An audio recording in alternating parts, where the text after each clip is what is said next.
Warning, this video will contain partial spoilers for Mewgenics Act 1, 2 and 3. Welcome to my Mewgenics Combat Guide. In this one, I'm going to spill all of my knowledge about Mewgenics combat system and just break it down into segments. As of right now, I have fully completed the game's main storyline and the secret ending with a little over 100 hours of playtime. So, let's get to it.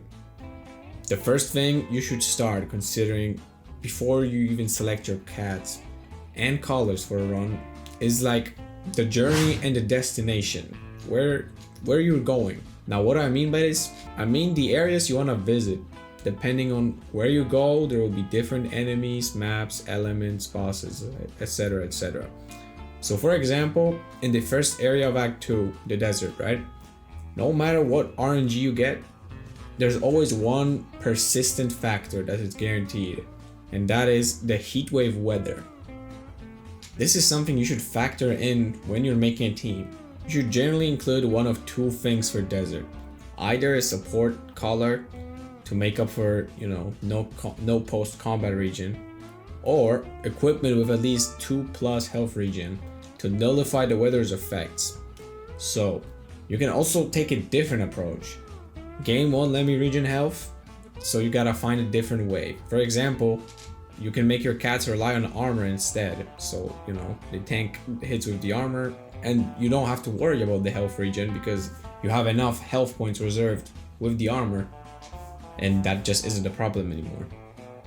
Now, of course, this applies to every area, and it isn't just the early game. Say you want to traverse to the caves, right?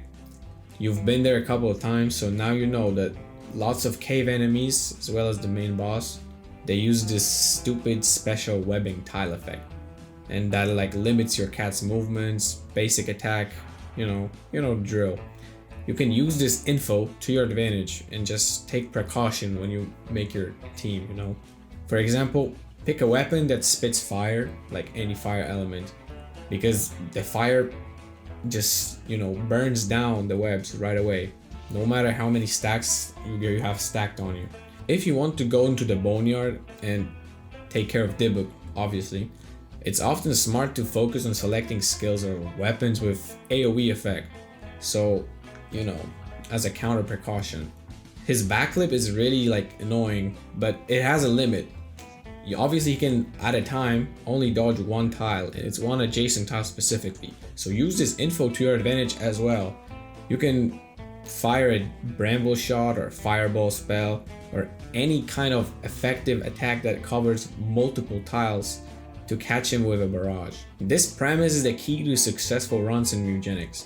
Now obviously the RNG involved in the game can make it easier or harder to follow through with your initial plans, but that's just the thrill of every roguelike basically.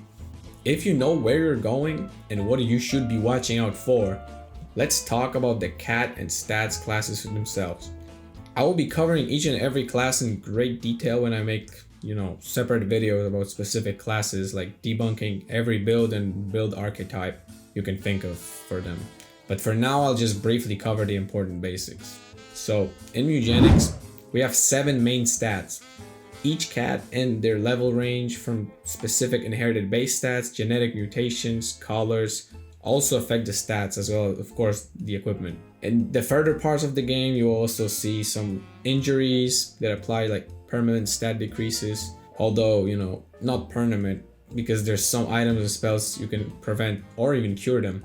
There are many factors that can change the cat's stats, but when selecting them for adventure, you want to mainly focus on their true stats instead of the base stats. Base stats are most important for breeding. You don't really need to worry about them that much when you want to just pick a cat for an adventure, because what matters is the stats they have right now after all the factors are calculated, right? So the base stats are in the box on the right, while the true stats are on the left. Among we got strength, dexterity, constitution, intelligence, charisma, speed, and luck. Like generally the most important stat for all of your cats should be constitution. Why is that, you might ask? Simply because there's like no reason for your cats to be low on HP. You always want them to be tankier rather than not. While there's classes where specific stats are completely useless, in combat, all of them can be utilized in the events, but we'll get to that soon enough. When building a fighter class cat, you definitely want high strength, obviously, but you should also try to keep your speed as high as possible because this class generally has limited, not so great mobility or self-peel. By self-peel, I mean skills that can sustain him all by himself without help of his cats. But like I mentioned, it's pretty poor for this class, so he kind of has to rely on good positioning and just other cat support. Now, what this means for us is that the cat with high dexterity shouldn't be wasted in a fighter, naturally. Dexterity stats specifically does absolutely nothing for the fighter. Like, no matter how high it is, the only thing it does for a fighter cat is potentially give him an edge on the little stat events that happen throughout the game. But in combat, it's completely useless. So yeah, don't immediately toss aside a cats who aren't proficient in either strength or dexterity, because high intelligence charisma stats can make like mage, druid, classes like that more powerful, or even necromancer. This concept just extends into build archetypes. The moment you depart on your adventure, you're gonna get random spells and passives for each of your cats. You should look at them first before you start putting on equipment and, you know, take advantage of whatever you got. If, for example, you're normally building necromancer with summons, and that's like your usual go-to, you can look at your necromancer. Obviously, you're not always going to get lucky, right? Your necromancer got carrion shot and last grasp. You can try at least considering leaning into it and building equipment that gives corpse health, building this cat so that it can thrive on this, you know, silly little skills that you roll. Even if you think that, oh my god, knocking my cat can be stupid, why would I go that build? You know, if you fully invest, it actually pays off pretty nicely for basically every single archetype on every single cat. You just have to commit enough to it, and then you can kind of see how it works. Try it out, play it out, have it work. Because the more passive and spells you have that match their archetype, the more powerful the cat's just gonna be. Now there's so many of these build archetypes for each cat color that I couldn't even list half of them, so expect them in individual class guides in the near future. For example, look at Lucifer.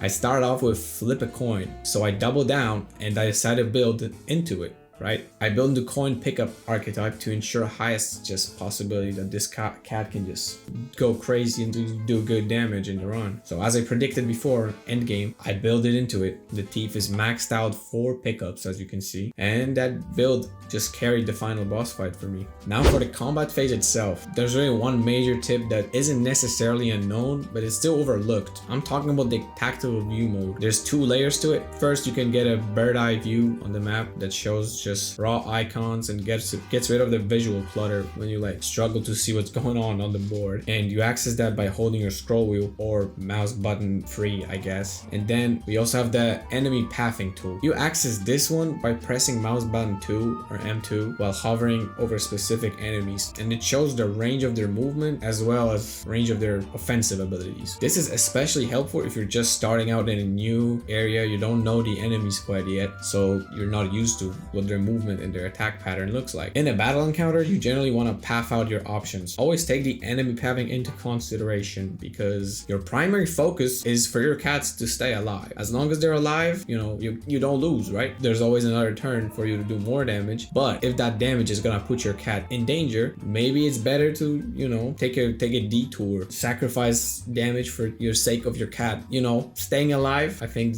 that's fairly obvious. Your primary focus to learn and optimize combat in Mewgenics should be like, how do I get X value with this cat and then finish in a safe position type of thinking, right? Most enemies can't get any value in their turn if, you know, they can't physically reach your cat. Whether it's melee or range, this applies to just about anything. And the tool, the M2 tool for, you know, the pathing really helps, because sometimes you think you know what the mob is gonna do and what it can do, but then you can look at it and know exactly to the exact time style with like pinpoint accuracy, you will know what the enemy can do to your cat, and is he gonna catch him slipping. So just watch out for that so the mobs won't surprise you. The final and most important aspect that will quite literally flip your Lost runs 180 degrees is just reading. Yep, almost every single description tells you exactly what they have that like works for them, their specific gimmicks, their strengths, weaknesses, like right there.